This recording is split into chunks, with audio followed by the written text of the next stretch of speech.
resultados pronto que podríamos trabajar. Hola Karen, buen día. Que podríamos trabajar. Yo nada más necesitaría ver con quiénes estarían trabajando porque nosotros no entraríamos al edificio. No entraríamos, nos quedaríamos en el área silvestre y probablemente nos pasemos al otro terreno de la UAC que está ahí casi enfrente. Entonces, lo comentaba con la doctora Norma, le digo, la calendarización que estás haciendo es para los que van a ocupar el laboratorio. Nosotros no entraríamos al laboratorio, estaríamos trabajando prácticamente afuera. Porque como les comento, hay algunos detalles que sí necesitamos ver, ¿no? Desde la diversidad alfa-beta que hemos estado viendo, la gama misma,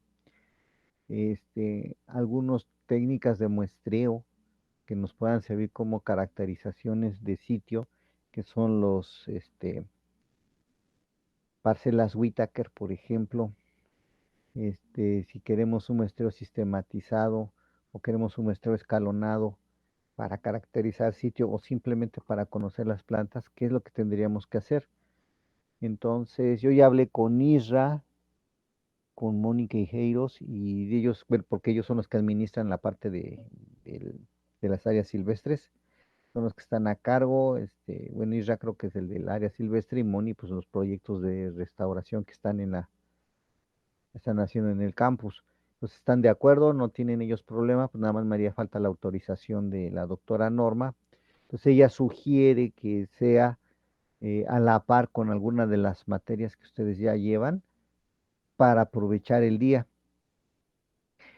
El detalle es que entonces a lo mejor nos toca por la tarde, y digo a lo mejor nos toca, porque, bueno, pues nosotros hacemos la propuesta, pero quienes tienen la última palabra son ellos, y digo, ¿por qué por la tarde? Y a mí no me gustaría la tarde, pero pues como ya terminaron todas sus actividades dentro del laboratorio, ya están, un poquito más estresados, menos, pues sí, cansados, no estresados, pero sí cansados. La práctica de campo les pudiera hacer más mm, con un ambiente diferente para que se tranquilicen. Y yo creo que los profes los prefieren frescos en la mañana y no sudados y acalorados después. Yo preferiría que hiciéramos esta práctica temprano, como a las 10 de la mañana, que no hay tanto sol, pero en fin, de eso va a depender. Entonces les estoy avisando de entrada que sí voy a solicitar el tiempo para que podamos hacer estas prácticas. Siempre me han dicho que no, cada semestre lo pido y esta vez yo confío en que me digan que sí. Porque les digo, les repito, necesitamos aprender algunas cosas como biólogos, que como biólogos tenemos que tener algunas nociones de ellas, ¿no? Algunos de ustedes no han trazado un transecto, quizás ¿qué será? Pues desde el prope. Entonces, pues sí necesitamos conocer este tipo de cosas, ¿no? Al respecto. Entonces, pues les estoy comentando, ¿no? Yo propondría que hiciéramos esta práctica hacia la última semana de octubre, antes del puente, para que ya se vayan ustedes a echar relajo con esto del Día de Muertos y todo. Aunque en realidad a mí me gustaría que hiciéramos todavía un pequeño proyectito, que no sería dentro del campo, sino sería en las zonas urbanas, pero este, ya hice mi propuesta ante la coordinación y pues todavía la están analizando, ¿no? Que hagamos un estudio sobre el efecto de la fragmentación, permítanme. No me acuerdo si ya se los platiqué, hacer un análisis de diversidad de cactáceas en diferentes fragmentos en la zona urbana de Querétaro. Entonces sería algo muy sencillo que se puedan mover y creo que ya se los había platicado. Pero la propuesta, pues sí, también prefiero que me la apruebe coordinación. Cada uno me dan respuesta. No, no colectaríamos, no haríamos nada. No tendríamos que estar todos al mismo tiempo en un mismo sitio, nada más sería cosa de ubicar algunos parches, algo muy, muy, muy elemental que pudiéramos hacer. Para hablar de fragmentación y ecología del paisaje, porque de nuevo, sí, desde que empezó la pandemia, antes de la pandemia lo empezamos con la propuesta y después nos llegó la pandemia y no pudimos hacer nada sobre ecología del paisaje. Entonces, sí convendría que sería interesante para que no se les quedara a ustedes aquí nada más en la pura teoría, sino que hiciéramos algo que se me hace interesante. ¿Por qué? Porque psicología del paisaje, algo que no hemos estado trabajando mucho en la facultad, solo se queda en la mera teoría, en un ambiente urbano que quizás lo que obtengamos pueda ser de utilidad para alguien o para alguna generación futura, que entonces de donde pueden surgir propuestas de restauración en ambientes urbanos o ambientes antropizados como algunos prefieren. Entonces, sí creo que ustedes tienen mucho potencial para hacer ese tipo de trabajos y de propuestas, y no creo que sea muy complejo, ¿no? Pero de nuevo, me gustaría más que me lo aprobara la coordinación, porque yo en algunos casos tendría que pedir permiso de que nos permitan trabajar. Por ejemplo, un fragmento muy grande e interesante puede ser el parque, el Querétaro 2000, por ejemplo. A lo mejor ya no hay nada. Y en algunos casos, algunos fragmentos que pertenecen a algunas industrias, para que nos permitan tener acceso, etcétera, ¿no? Algunos baldíos, estar averiguando. Y opté por plantas porque están todo el año presentes, particularmente cactáceas, ¿no? Que hay mucho interés quizás en saber qué cactáceas tenemos en el sitio. Cuáles son más tolerantes a las condiciones adversas, que algunas son bastante obvias. Em, Nuestros amigos botánicos con una fotografía nos pueden ayudar porque las tienen bien conocidas. Bueno, yo supongo, ¿no? Tendría que hablar con Yola, que es la encargada del herbario y conoce mucho, o con Hugo Lagarto, también, que sabe muchísimo de plantas, que son los quienes generalmente ayudan mucho les gusta trabajar con los estudiantes. Entonces, creo que podemos hacer algunas cosas muy buenas desde esta perspectiva. Pero de nuevo les repito, ahí está esta práctica, sí me gustaría que me la aprobara coordinación por los permisos que se tengan que pedir. Y otra vez, la última semana de octubre, pues me gustaría que hiciéramos una práctica dentro del campus mismo para ver algunas técnicas que podríamos utilizar después. Bien, ¿algún comentario?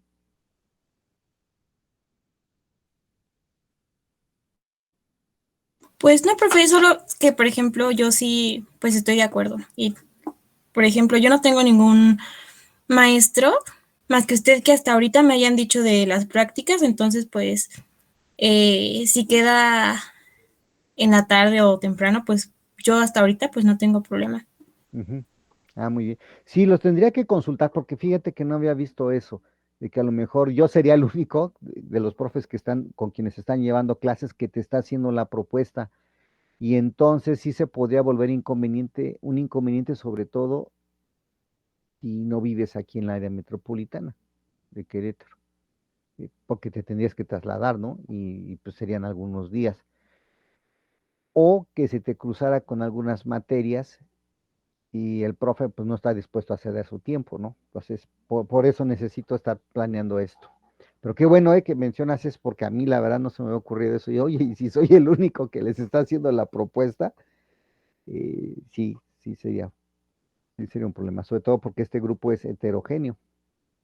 Es decir, hay jóvenes, ustedes, ustedes son de otros semestres, ¿no?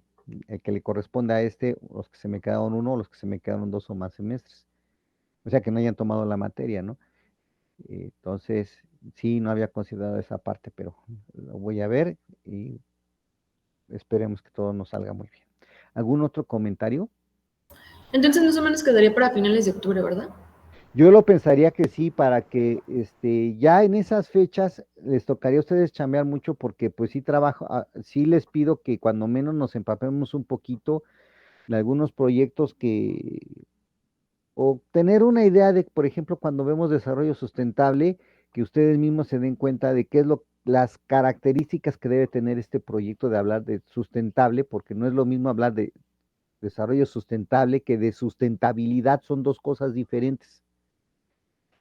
Y aunque parece ser que que el objetivo es el mismo, no siempre es el mismo objetivo el que se persigue. A su tiempo les voy a platicar. Entonces, para yo darme prisa y sincronizar sus actividades, porque esta de medidas de diversidad sí me interesa que tengan nociones de cómo se hace. ¿Por qué? Pues porque yo pienso en el futuro laboral de ustedes en el curso, no solo del conocimiento de ecología, sino también en dónde lo vas a aplicar y cómo lo vas a aplicar.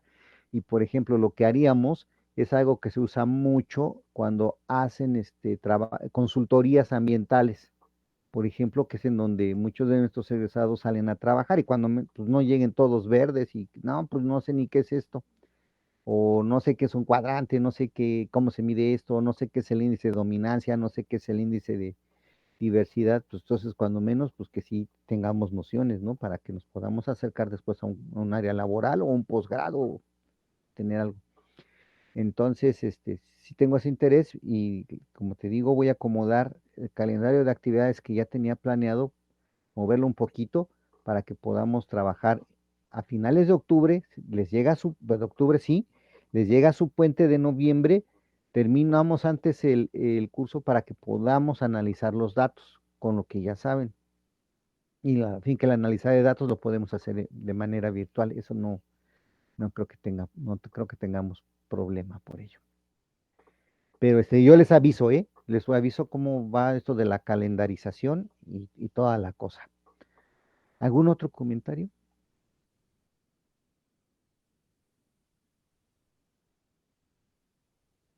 Bien, entonces vamos a empezar. Voy a continuar con el tema de hoy,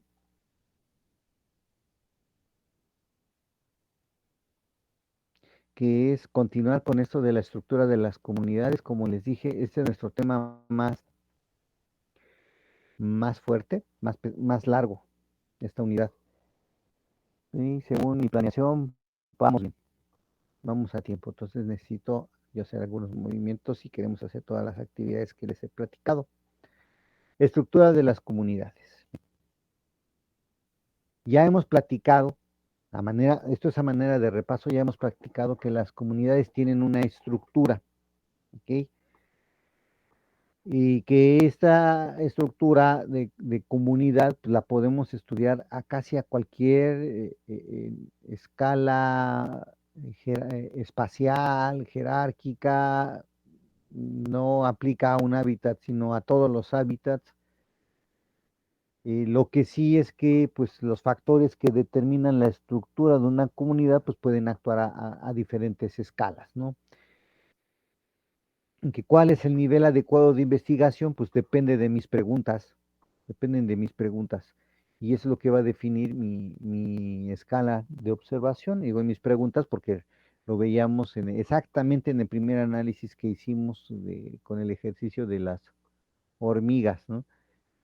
Algunas, las abundancias, la riqueza, la diversidad misma cambian a diferentes escalas espaciales. Entonces, ¿cuál es la que debo de elegir? Pues depende de qué es lo que yo quiero saber, cuál es mi pregunta en sí.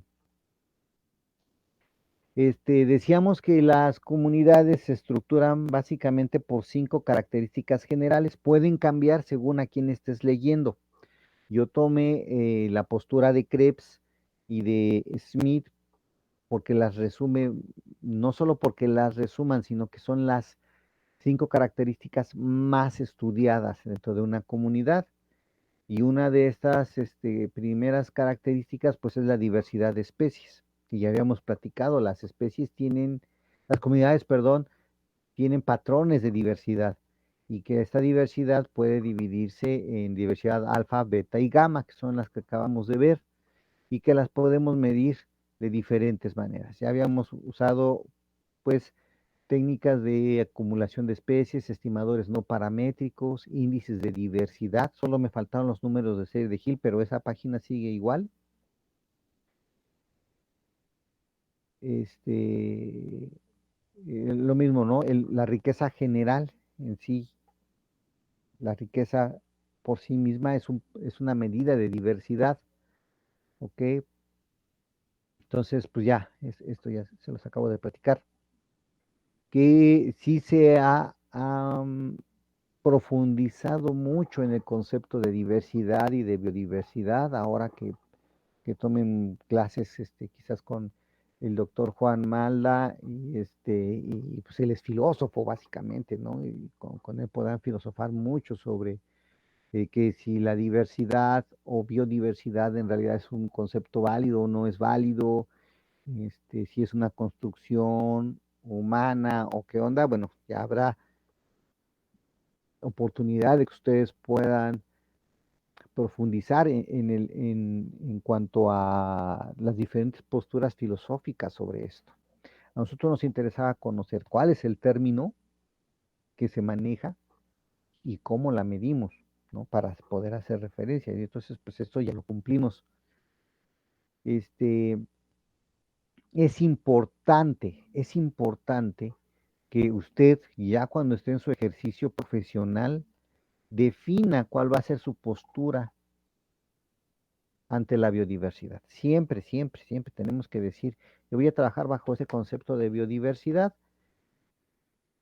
Eso es importante. Y de hecho, cuando sometemos proyectos, por ejemplo, ante CONACYT o CONABIO, ellos mismos te dicen, el concepto de diversidad, este es el que se va a manejar. ¿Ok? Este es el que se va a manejar por si tú quieres hacer cálculos de diversidad, etcétera, etcétera. Te dan un librote súper gordo, más gordo que la Biblia, o tan gordo como la Biblia, en donde vienen en su glosario, que es a lo que se va a referir, y por lo tanto es como debemos de trabajar, porque ellos mismos nos están dando las pautas. Entonces es importante, digo, sí podemos filosofar mucho sobre los conceptos, pero hay veces en las cuales nos dicen, este es el que tienes que manejar. Y generalmente es el que acabamos de utilizar ahorita en nuestros ejercicios. Ok, entonces, bueno, esto ya lo acabo de platicar de una manera más resumida. Y bueno, pues los índices de diversidad ya los vimos también, que es una expresión matemática, etcétera, etcétera. ¿Cuáles son los índices más comunes? Son los más usados, pero hay un montón. Sin embargo, estos son los que más se ha preferido, son fáciles de calcular y usted ya sabe cómo hacerlos en un software. De modo que usted ya se puede defender, ya puede hacer sus análisis,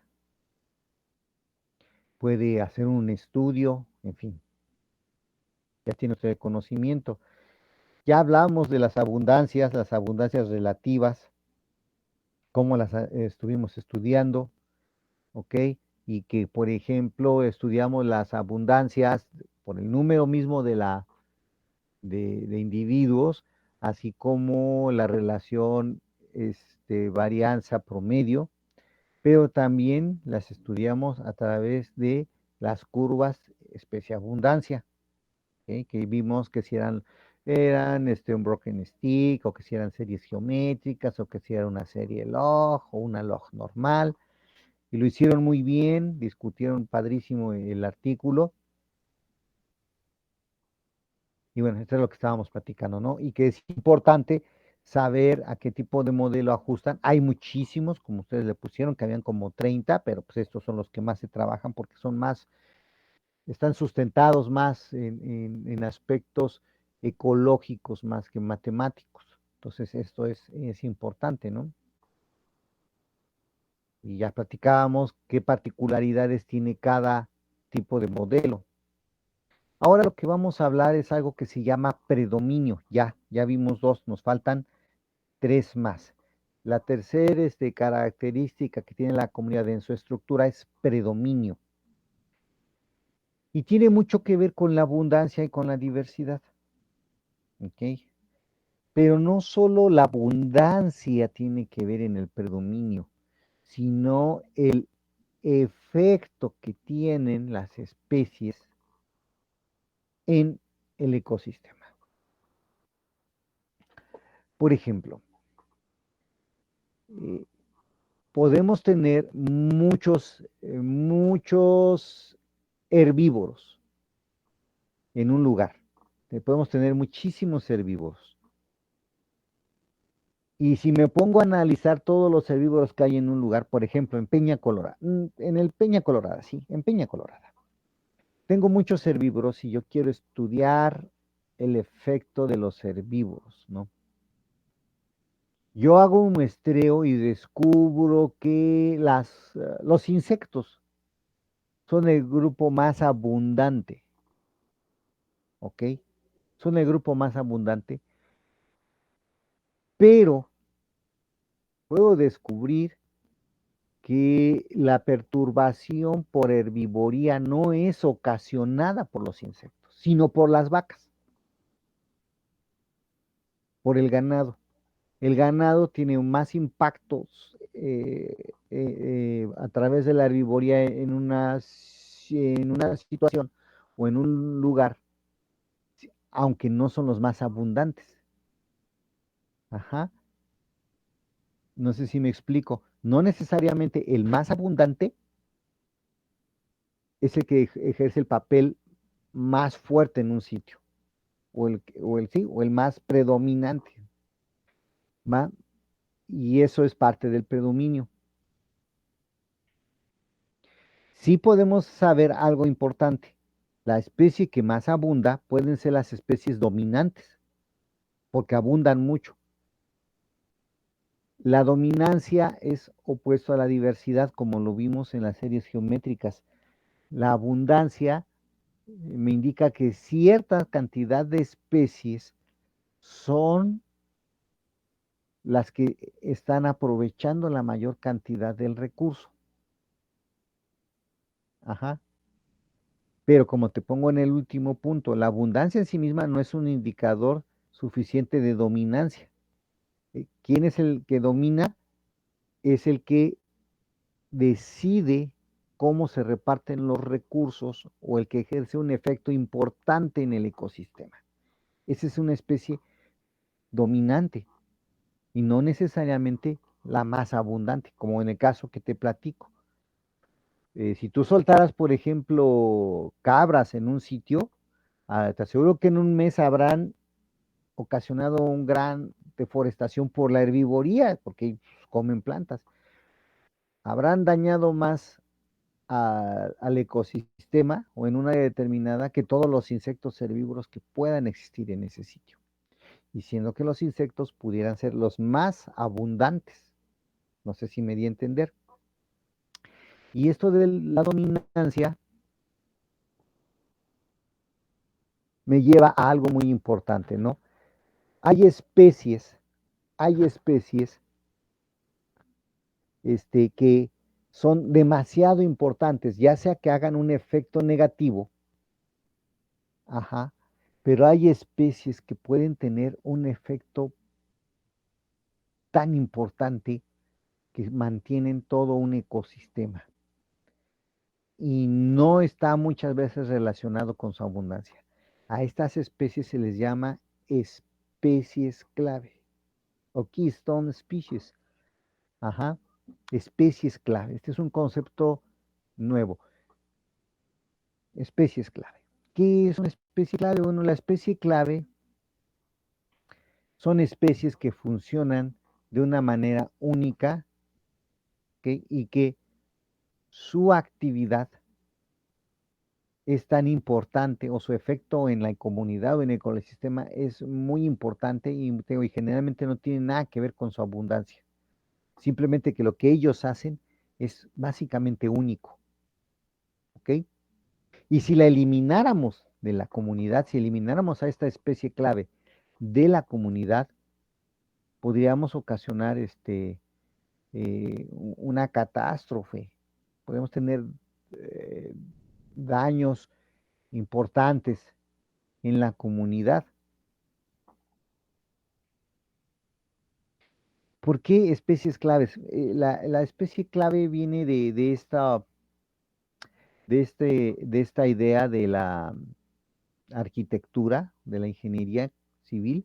Te voy a aumentar, mira, una especie clave, espero que se pueda ver bien, Es como esta piedra que está a la mitad de un arco y que ese arco sostiene un puente, ¿ok? Esa especie, esa piedra clave o el keystone, observa, está exactamente a la mitad del arco y lo que hace esa piedra es empujar, ejercer una fuerza hacia los lados, que si te fijas en mi primer ilustración, esa fuerza se distribuye hasta los mismos cimientos. Y por lo tanto, si tú quitaras esa piedra, el puente se vendría abajo. Lo mismo pasa en los ecosistemas. Hay especies que son tan importantes que de ella dependen casi todos los procesos, este, o la mayoría de los procesos que hay en una comunidad o en un ecosistema. La estabilidad misma del ecosistema, ciclos biogeoquímicos o alguna estructura trófica, la productividad misma del ecosistema, que se pierda diversidad en todo esto. Entonces, de aquí se deriva este término de Keystone Species o especies clave, como la manejamos en español, especies clave. Y es una especie, se le dice predominante, cuyo efecto no tiene que ver con su abundancia.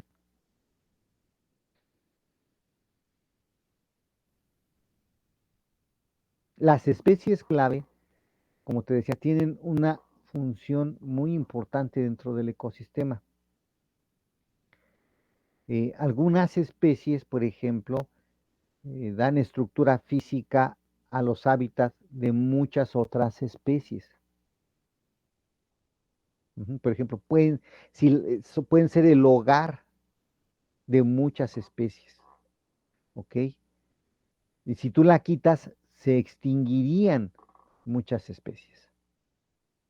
Y esta parte es importante porque hay algunas especies, hay algunas especies que no son consideradas especies clave, abusados, ¿eh? Hay especies que no son consideradas especies clave, pero que si las quitamos,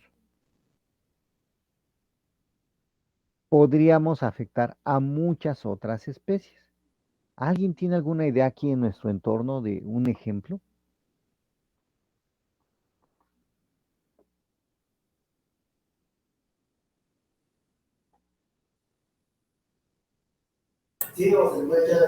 A mí se me ocurre uno. Bueno, es que justamente ahorita que dijo que eso no es una especie clave como tal, pero sí afecta a los demás. Era, Ujú, por ejemplo, el caso de los gorriones en China, ujú, cuando hubo este caso de que el gobierno se dedicó a eliminar a todos los gorriones para aumentar digamos, el cultivo de grano para que no se ajá, lo comieran. Y como consecuencia, eso aumentó la población de insectos, que a su vez ujú. acabaron con el grano, y cuando trataron de volver a reintroducir al gorrión, pues ya ni siquiera, ¿cómo se llama?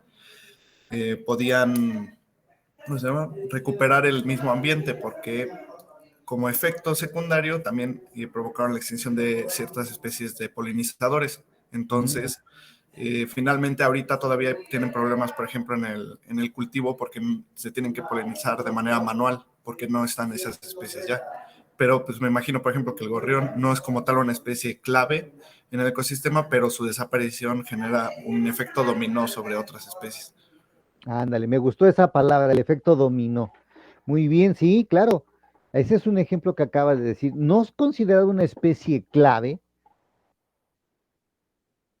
porque vamos, no sé, su remoción dentro de ese sistema, como nos lo platicas, no ocasionó que se perdiera gran diversidad de, eh, de especies en el sistema, y aún así el sistema vivió, pero todos los efectos negativos que tuvo, ¿sí? Ese es un ejemplo muy bien.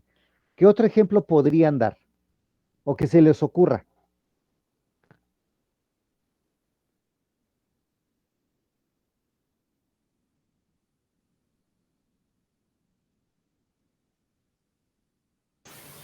Pues en biogeografía nos dieron el ejemplo de el perrito de las praderas, Sí, que pues era como depredador y aparte creo que sus madrigueras ayudaban como a la retención de agua.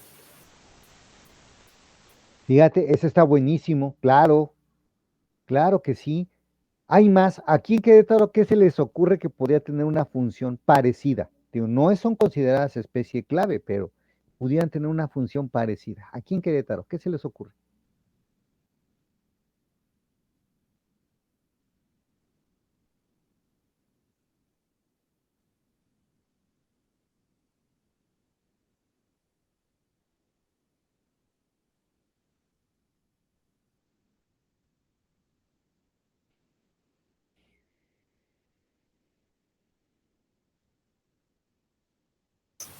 Podría ser como las plantas nodrizas. Digo, no sé si hay aquí, pero pues se me ocurre eso por los árboles grandes que luego hay en algunos lugares y pues tienen como microespecies abajo. Sí, claro que sí hay especies nodrizas. Yo también igual que tú, no, yo no conozco mucho de especies vegetales para darte más ideas, pero sí, también ocurre. ¿Qué otras? Hay muchas. No son consideradas especies clave, pero sí son muy importantes. Ahorita, en el punto número uno, como estructura trófica, ya nos hablaste, estructura física, perdón, ya nos hablaron de los perritos de la pradera. Sus madrigueras ayudan, ¿no? Porque es una estructura física importante. ¿Qué se les ocurre como estructura física que pueda funcionar aquí? Hay un montón de ejemplos. Podría ser no sé si se llama muérdago, que está luego en los árboles o incluso entre cables, que hay muchos insectos que se esconden ahí, ¿no? Bueno, viven ahí. Ah, bueno, pues son las bromelias, ¿no? Porque el muérdago es el parásito Sí. de las plantas. Sí, sí. Fíjate que eso es que mencionas es importante.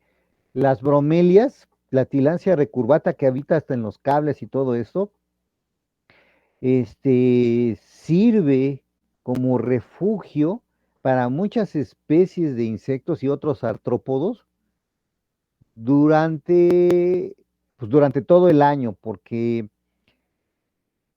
primero se pensó que nada más era para, o se trabajó la hipótesis, es que es durante la época de sequía, los bichos van, se ocultan ahí, pasan esta etapa de letargo que se llama diapausa, que es desde el invierno, toda la sequía, y cuando llueve ya salen. Esa es como que la teoría o la propuesta original, pero también resulta que hay bichos, por ejemplo, los gorgojos, que se alimentan de semillas. Ellos viven en esta temporada de sequía porque están aprovechando las semillas. Cuando ya no hay semillas, que es la temporada de lluvias, ellos se van a estas bromelias. Sí, esto está muy bien. ¿Qué otra se les ocurre?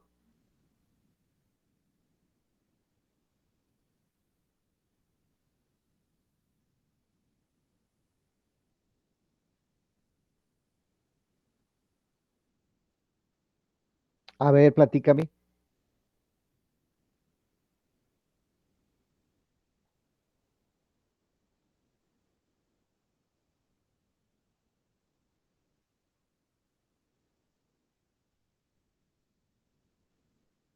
Ujú.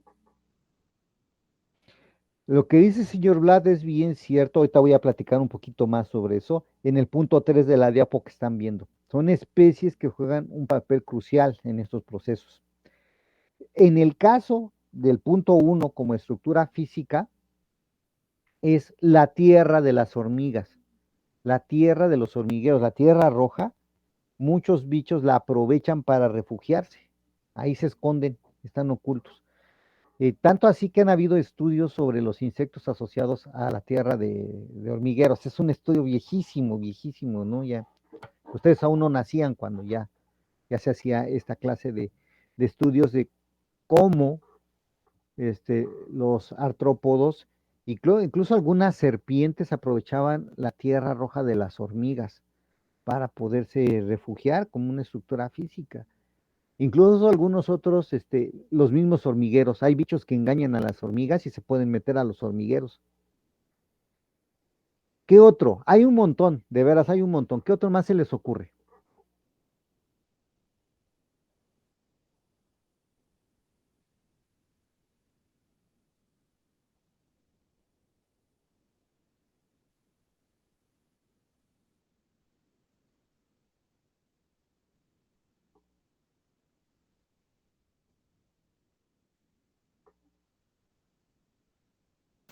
Podrían ser como asociaciones específicas, como las plantas mirmecófilas.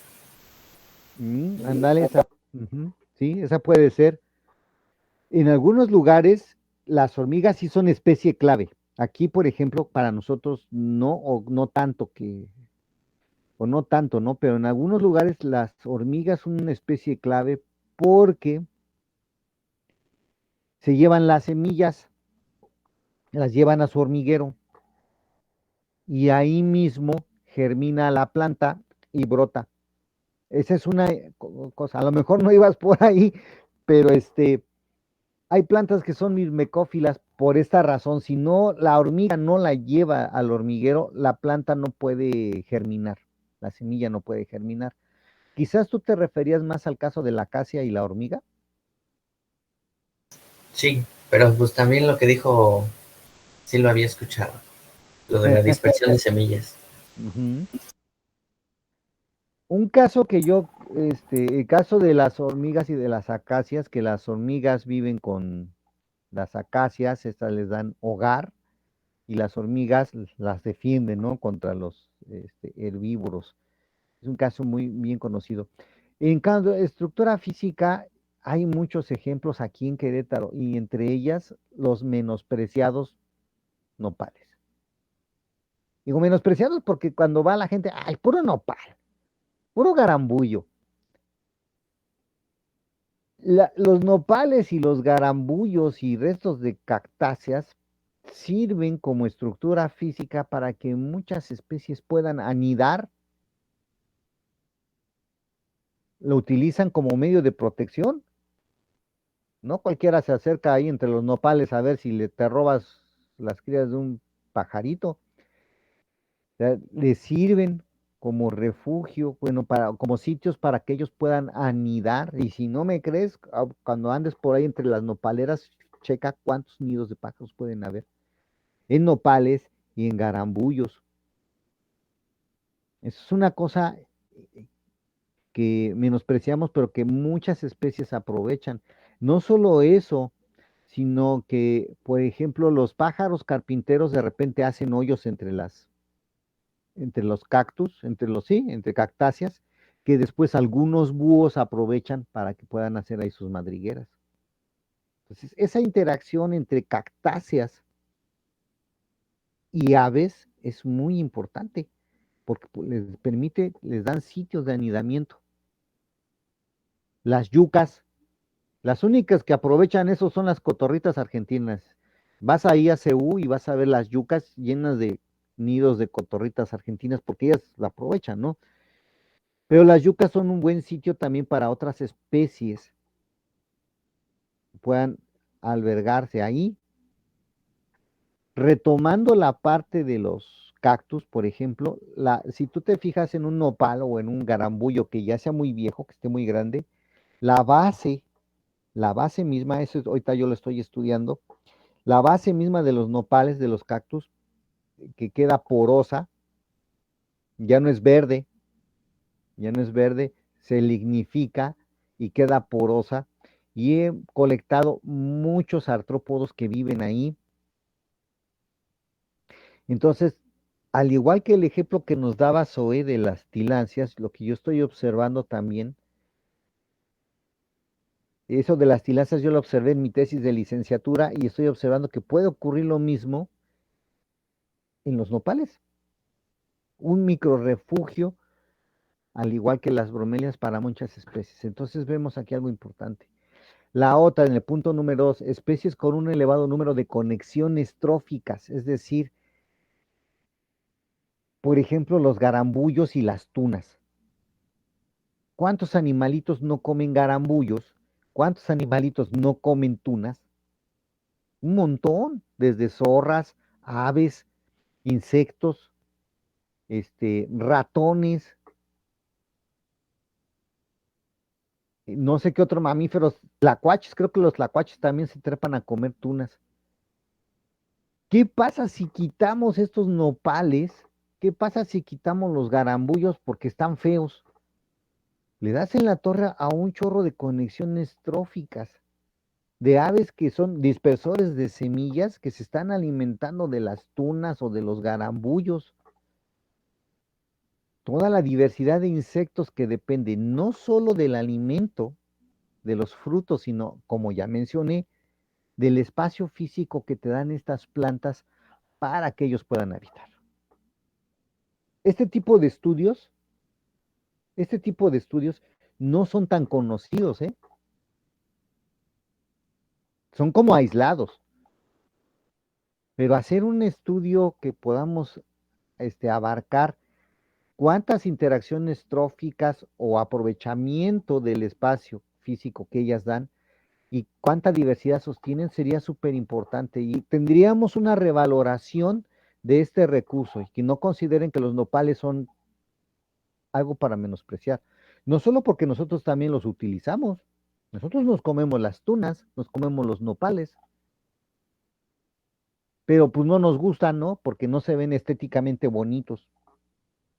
¿Ok? Entonces, no son especies, no son considerados especies clave, pero con lo que acabamos ahorita ustedes de aportar, con lo que acaban ustedes de aportar, quizás nuestra concepción podría cambiar, porque de ellos dependen muchas cosas, ¿ok? Este, especies que juegan un papel crucial en los procesos de descomposición, pues ya el señor Blatt nos platicó, las hormigas son geniales, ellos se encargan de todas estas cosas. Vamos a ver un poquito más. Por ejemplo, aquí vamos a hablar de otras especies que sí son consideradas especies clave. Por ejemplo, el mono aullador o zaraguato es un bicho que es considerado una especie clave porque se alimentan son dispersores de semillas, se alimentan de frutos en los cuales no es tan simple llegar y los árboles dependen de que los monos se lo coman. Yo puse el zaraguato, pero también el mono araña hace la misma función. O sea, se alimentan y dispersan las semillas y los árboles en las selvas dependen de eso. ¿Ok? Dependen de eso. Entonces, una especie es importante, una especie, un dispersor de semillas puede ser importante. Aquí en Querétaro, ¿quién podría cumplir esa función?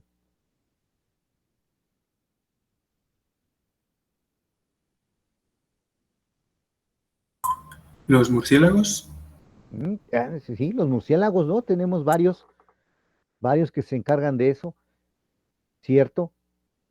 Yo no me sé las especies que hay aquí en el municipio o en el estado, pero sí, los murciélagos son súper importantes en este sentido. ¿Cuál otro?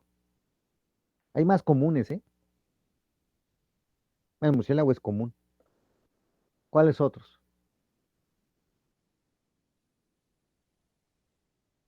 Pues las aves. Ujú, las aves, ¿cierto? ¿Quiénes más? Hay una especie que ustedes conviven a diario con ellos, ¿eh? Bueno, ahorita no, pero cuando van, hasta se encuentran los restos ahí en el camino. ¿Quién podría ser? pueden ser como tlacuaches o zorras. Exacto, nuestros queridísimos lacuaches y las zorritas, o zorros, porque ya se enojan zorros. Sí, los zorros. Ya ven que cuando llegan al campus, ahí son bien descarados, encuentran ahí las popis de los zorritos y ves que tiene semillitas de tuna, ves que tienen semillitos de garambullo. Estos zorros son súper geniales. y son muy buenos dispersores de semillas.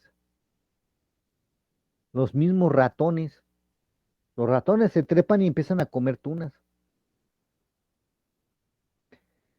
En la fotografía del medio te pongo un escarabajo pelotero o estercolero, que también son bien importantes para esto, como un dispersor. Aquí hay algo interesante. En la selva, en la selva, los monos se alimentan de los frutos y defecan y ya dispersan las semillas, ¿ok? Sí, pero hay escarabajos estercoleros que están especializados en el excremento de mono. Entonces tienen que estar, no sé si hay alguna especie de árbol que depende de estas dos interacciones, que defeque el mono y que llegue el escarabajo estercolero, pero lo hacen en segundos, hacen la pelota y se la llevan. Están sobre las hojas en arbustos esperando que defeque el mono, pero en cuanto defeca, rápido hacen la pelota, se la llevan y la entierran. Los escarabajos estercoleros cumplen esa función tan importante de dispersar semillas. En Peña Colorada, por ejemplo, donde hay vacas, aunque se diga las vacas son destructoras y todo esto, sí, pero cumplen también una función de una fauna que probablemente ya no exista. ¿Cuál es esa función? Las vacas se alimentan también de vainas y sus procesos digestivos pelan la semilla. Cuando defecan, llega el escarabajo, hace la pelota y se la lleva y la entierra. El escarabajo estercolero no solo dispersa semillas, también remueve la tierra, mueve los nutrientes que están e integra nutrientes nuevos con sus pelotas. Entonces, eso sí se ha visto, incluso en sistemas productivos, los ganaderos actualmente están conscientes de la importancia que tienen los escarabajos estercoleros para incrementar la productividad de sus ranchos. Los escarabajos estercoleros son súper importantes. Y te pongo el caso de los lobos. Vamos a ver más adelante un video referente a esto que te voy a platicar. Lo vamos a volver a retomar. Los lobos son y los depredadores, mesodepredadores en algunos casos. Estos depredadores tope son importantes porque regulan las poblaciones de herbívoros. Y eso tiene mucho que ver porque si no los herbívoros van a generar una presión sobre los recursos. ¿Quién creen ustedes que haga esa chamba aquí en nuestro municipio? A falta de lobos, ¿qué hay? Perros y gatos. Ok, perros, ¿no? Hay otro animalito silvestre nativo. ¿Coyotes? Coyotes, claro, los coyotes. Hay sitios aquí ya no vemos tanto coyote, pero hay sitios aquí donde ves la coyotiza, un montón de coyotes, ¿no? Los coyotes hacen esa chamba. ¿Qué otro animalito podría hacer esta chamba de depredador? Los zorros son generalistas, o sea, son depredadores y también pueden comer frutos. Veamos la importancia que tenemos, ¿eh? Los zorros son súper buena onda, igual los coyotes, pero hay otro animalito que puede hacer esa función también de depredador. También algunas aves. Algunas aves, cierto, cierto, nuestros halcones, por ejemplo, ¿no? Lechuzas, aves, todas esas aves rapaces. ¿Qué otro más?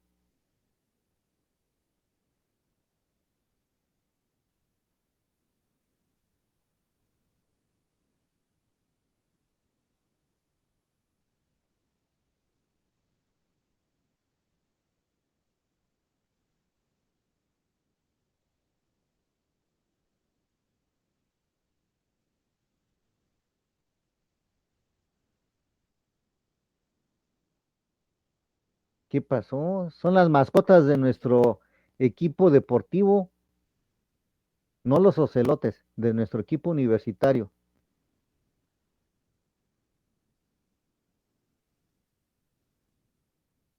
¿Los linces? No, no, por ahí vas.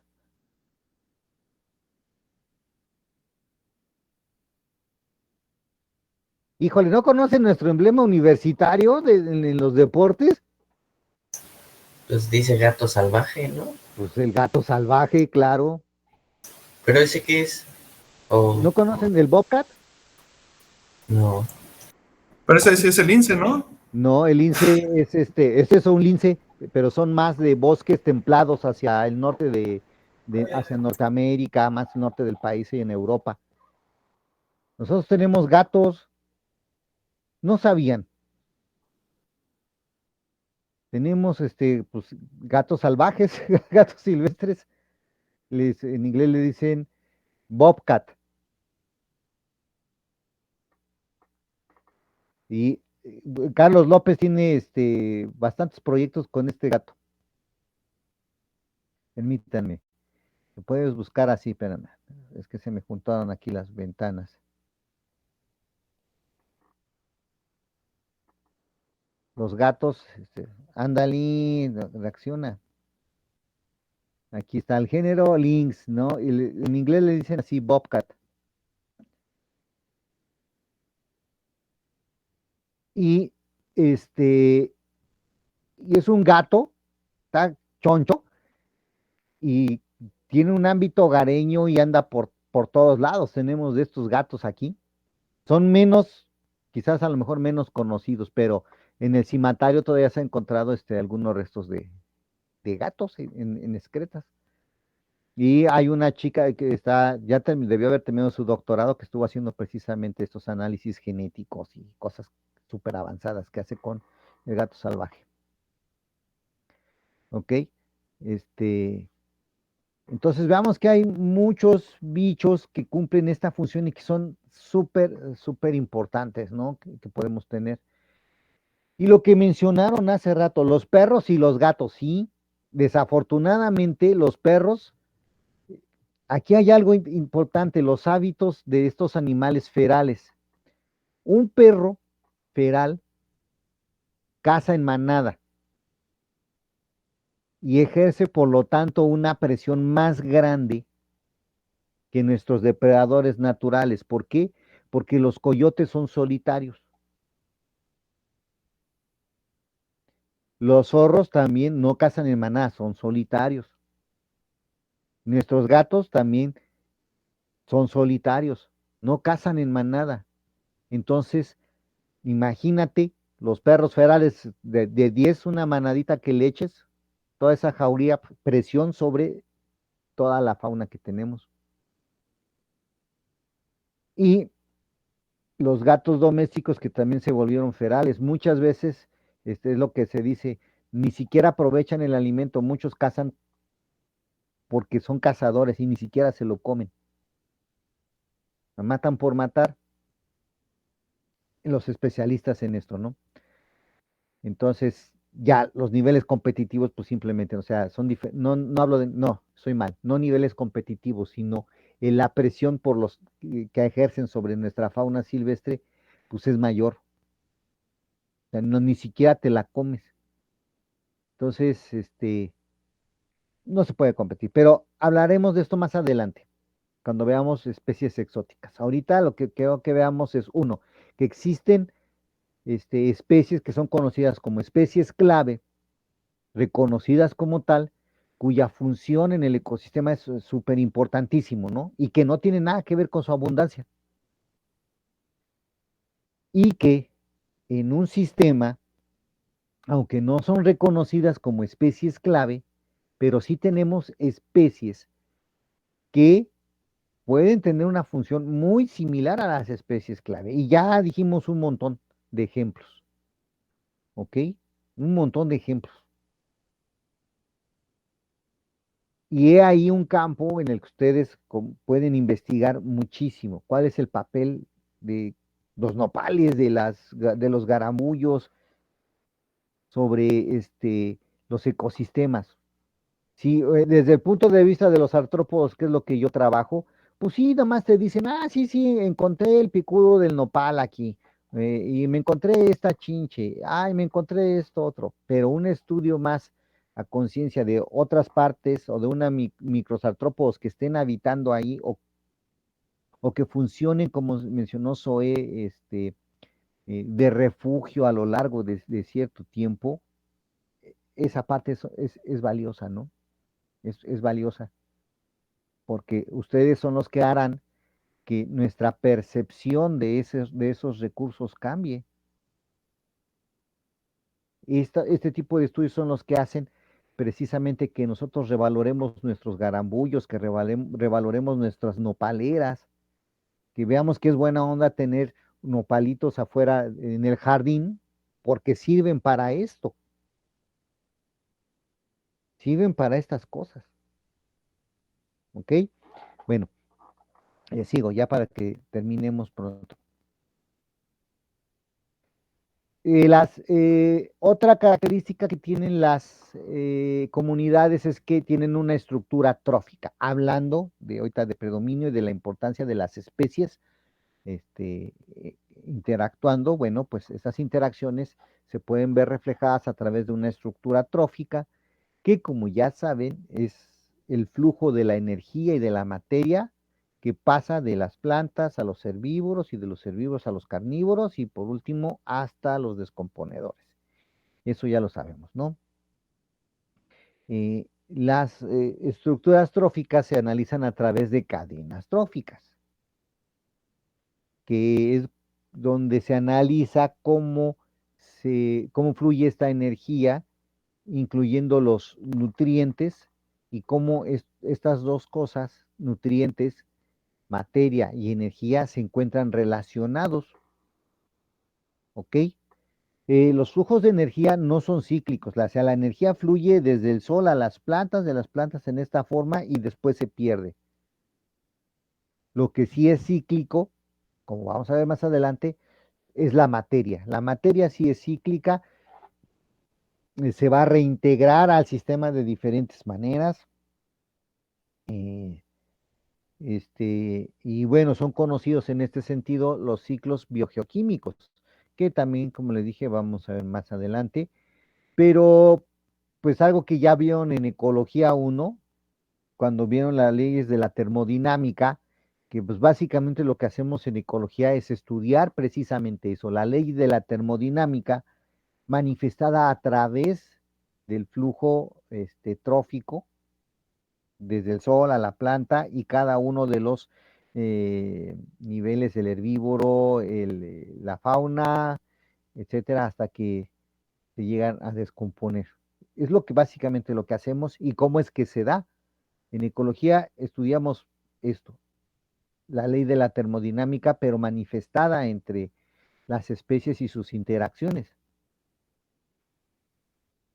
Este, y para esto surge algo que es la productividad secundaria. ¿Alguien se acuerda cuál es la productividad primaria?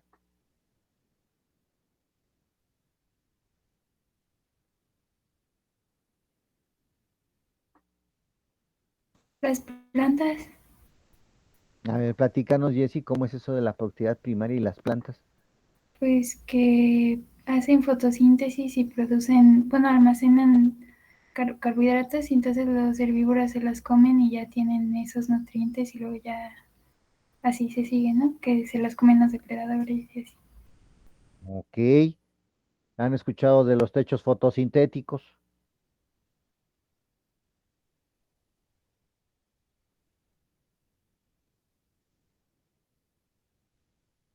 Ya se les olvidó. Que son los techos fotosintéticos y su relación con las tasas de evapotranspiración y productividad primaria. La productividad primaria, sí, exactamente como nos platicaba Jesse, es las tasas de aprovechamiento fotosintéticas transformadas precisamente en biomasa a través de las plantas. Y que las plantas tienen un límite de aprovechamiento de luz solar a lo que se le llaman niveles de techos fotosintéticos. Pero, ok. La productividad secundaria en este caso, pues es ver la conversión de la biomasa entre todos los niveles que existen, ¿no? Y lo reflejamos a través de esto que se le llama pirámide trófica o pirámide de energía. Y cómo los vamos formando, ¿no? Desde los productores, consumidores primarios, etcétera, etcétera, hasta que encontramos el depredador tope. Y bueno, esto es rápido porque ya lo conocemos, que pues en las cadenas tróficas tenemos diferentes niveles y que el primer nivel está conformado por los productores, que son los que aprovechan la energía solar y van a producir pues, biomasa, y que como no, ellos no necesitan de otras especies para su nutrición, se denominan autótrofos.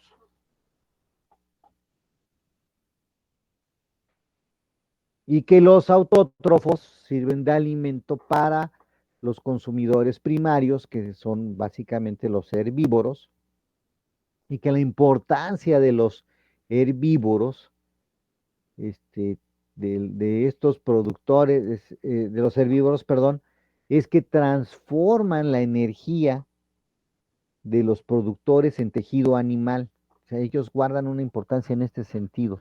Cómo aprovechar el tejido vegetal y lo conviertes en tejido animal, es decir, la materia la transformaste en otra forma de materia que puede ser aprovechada por otros organismos. ¿Por qué? Pues porque son comidos o son consumidos por los consumidores secundarios, que son carnívoros, que son depredadores. Y que si un depredador es consumido por otro depredador, pues se llaman consumidores terciarios, y así cuaternarios, si un depredador se come otro depredador, así hasta que llegamos a un depredador tope, y el depredador tope es aquel que está, esa especie que está libre de depredadores naturales. ¿Quién podría ser en nuestro sistema, aquí en Querétaro, un depredador tope?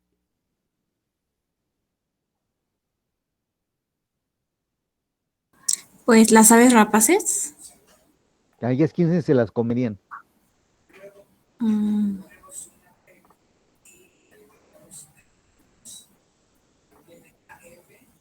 pues nadie.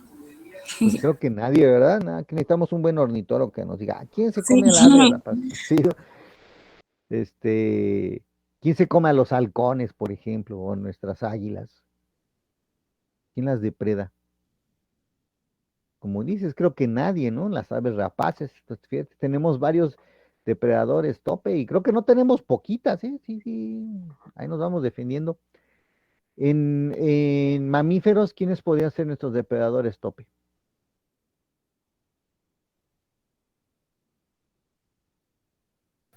¿Los lobos? Ah, sí, pero los lobos son un depredador tope, cierto, digo, y después vamos a hablar de lobos, ¿no? Y de la importancia que tienen estos amigos, este, pero aquí, ¿quién sería? Porque no tenemos lobitos. ¿Quién podría ser aquí en Querétaro, en nuestro municipio de Querétaro, un depredador tope?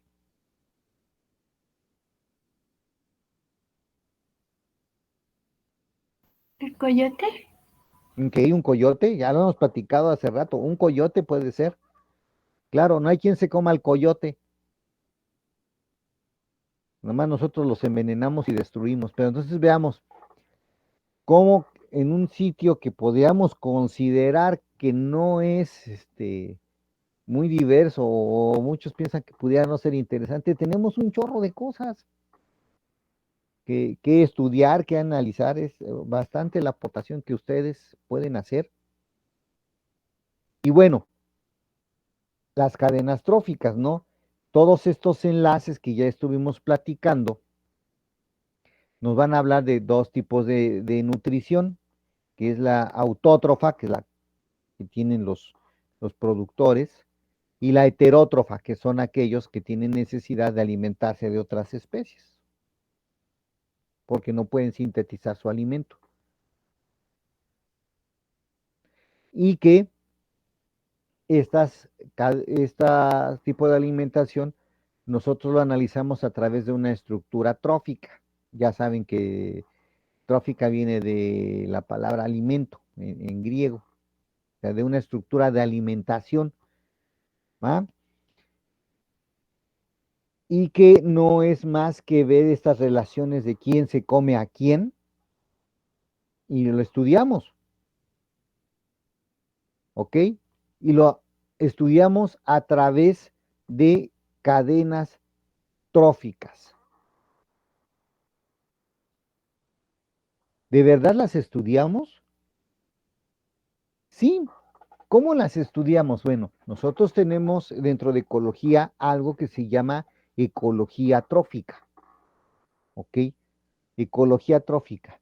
Eh, Hay una investigadora en Campus Aeropuerto que da una materia así nombrada, ¿no? Ecología trófica.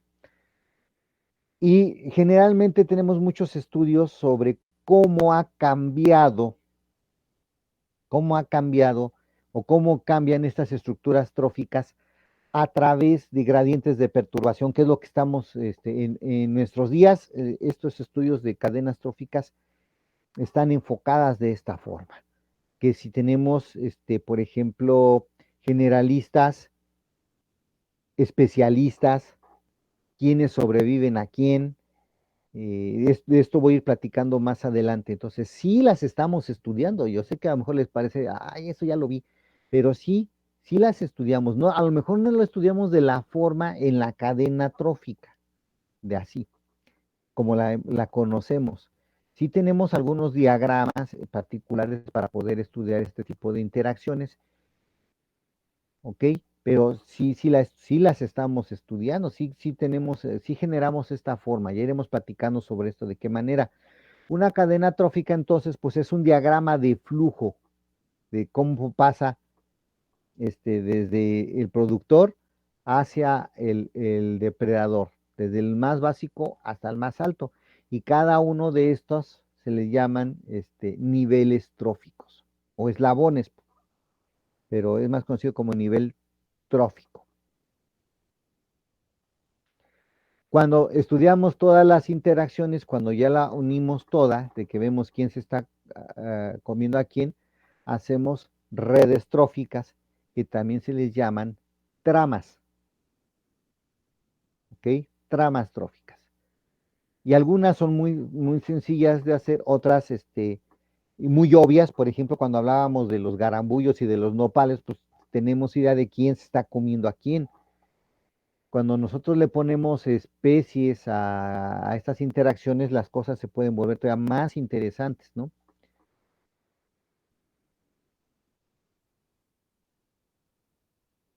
Y lo que ya sabemos que nos han platicado en Ecología 1, es importante conocerlas. Hay algo que sabemos en nuestras cadenas tróficas, y es que es esta famosa regla del 10%, en donde solo el 10% de la energía que pasa de un nivel a otro es aprovechado. Lo demás se utiliza, es aprovechado, pero solo pasa, no estoy mal, perdón, solo pasa de un nivel a otro el 10% de toda esa energía. Lo demás se utiliza para mantenerte vivo o se pierde en calor. Es decir, la cantidad de energía total que nos llega proviene del sol. Esa es la cantidad de energía. De ese 100% de energía solar que llega, las plantas solo aprovechan el 10%. De toda la energía que tiene la planta, los herbívoros solo pueden aprovechar el 10% de toda esa energía. ¿Ok? Y esta energía que tiene el herbívoro, solo el 10% será aprovechada por el depredador, y así sucesivamente. ¿Qué tiene que ver eso? Pues fíjate que es bien importante, porque esto me va a marcar los niveles de energía que existen. ¿Y eso qué? Pues es muy sencillo. un sitio, un lugar que tiene muchos niveles de energía, es un lugar que es más diverso. Un sitio que tiene pocos niveles de energía es un lugar muy pobre en diversidad. Por eso se estudian estos niveles tróficos, para ver cómo estoy perdiendo esta diversidad y por qué la estoy perdiendo, y o identificar a una especie que pudiera ser importante. Y vamos a ver cómo esto está enlazado con otras áreas de la ecología. Por ejemplo, ¿qué pasa si yo solo reforesto un sitio con eucaliptos? ¿Qué creen que pasaría con estos niveles tróficos? Pues tal vez muchas especies productoras ya no podrían establecerse, por eso de que los eucaliptos, eh, por ejemplo, no permite que crezcan pastos alrededor y así. ¿Sí? Eso que dices es correcto. Bien, pero ahorita lo voy a enlazar. Lo que dices está bien, quedémonos con esa idea porque es súper importante. Los eucaliptos no permiten que se establezcan más especies. Va, cierto. Y eso va a traer un problema más grave. Pero quedémonos ahorita nada más en el puro sistema eucalipto. Ahorita lo relaciono con eso. ¿Qué pasaría en un sitio que esté completamente reforestado por eucaliptos?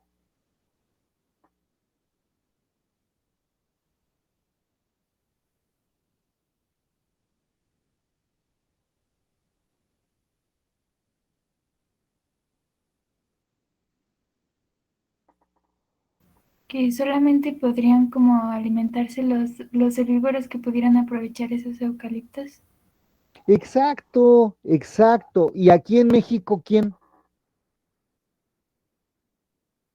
Creo que no, porque es una especie exótica. Exactamente. Si nosotros metemos ficus, por ejemplo, solo ficus, o solo eucaliptos, o solo jacarandas, no hay una especie animal que lo aproveche. Nadie, porque nadie se la come. Entonces detuvimos estos niveles tróficos. Y como detuvimos estos niveles tróficos, vamos a perder diversidad. Nada más por ese hecho.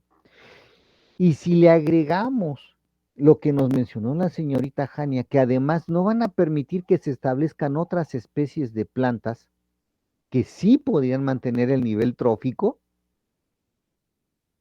hemos destruido, hemos roto todo esto. Hemos roto todo eso. ¿Ok? Por eso es importante en los proyectos de reforestación, vamos a reforestar, sí, ¿con qué? Sí es cierto que son productores de oxígeno y que es un pulmón, muy bien, sí, es verdad, pero si pusieras una planta nativa, también sería un pulmón, también sería un productor de oxígeno y lo aprovecharían las especies nativas y entonces se da este flujo de nutrientes, se restablecen los procesos tróficos que son estos y la diversidad vuelve a subir. Entonces no es reforestar por reforestar o hacer restauración porque quiero hacer restauración, sino que debo de cuidar en estos procesos que no se me rompan estos niveles tróficos. Si por ejemplo solo metemos palmeras porque se ven bien bonitas, pues los únicos que la están aprovechando son las cotorritas argentinas, porque nuestras especies nativas no las utilizan para anidar. No tenemos un gorgojo come dátiles o come cocos, no hay. O que barrenen la palmera y que aprovechen toda la madera y la integren al sistema. No, nuestras especies están acostumbrados a las yucas, a los huizaches, a los mezquites y las reconocen como refugio. Entonces debemos de considerar siempre esto, pues les digo, esto radica ahí, debemos de cuidar esta parte, ¿ok? Bueno, pues existe una terminología específica para cuando hacemos esto. Generalmente todo se encierra en un circulito para representar a las especies y el flujo de energía se representa con flechas a las cuales les vamos a llamar conexiones. Y la conexión me debe de indicar hacia dónde fluye la energía. Digo, esto es muy obvio, ¿no? Pues no sé. Las especies basales, es decir, la que van a estar en la base de mi cadena trófica o de mi pirámide, es decir, los productores, no se van a alimentar de ninguna especie, pero van a ser consumidas. Las especies intermediarias, las que están después de las basales, pues son las que se van a alimentar de las basales y van a ser presas de otras especies. Y por último, vamos a tener a los depredadores superiores, que no van a ser consumidos por nadie y que ya nos platicaron ahorita, ¿no? Que las aves rapaces, que el coyote, que veamos que sí tenemos muchos ejemplos de dónde tomar esto. Ok, y aquí pues, ya nos damos una idea en esta gráfica de cómo se representaría una cadena o una trama trófica, ¿no? Sobre esto.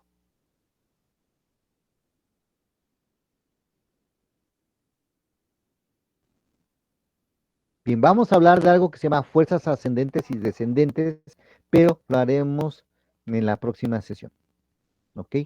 Que es la fuerza ascendente, que es la fuerza descendente, que va aunado a lo que acabamos de ver ahorita, a lo que acabamos de platicar, pero como les digo, se los comento después, la próxima semana. ¿Alguna pregunta? No, profe. Perfecto. Pues si no hay preguntas, les doy las gracias hoy. Cuídense mucho, por favor. Estudien. Nos vemos el lunes.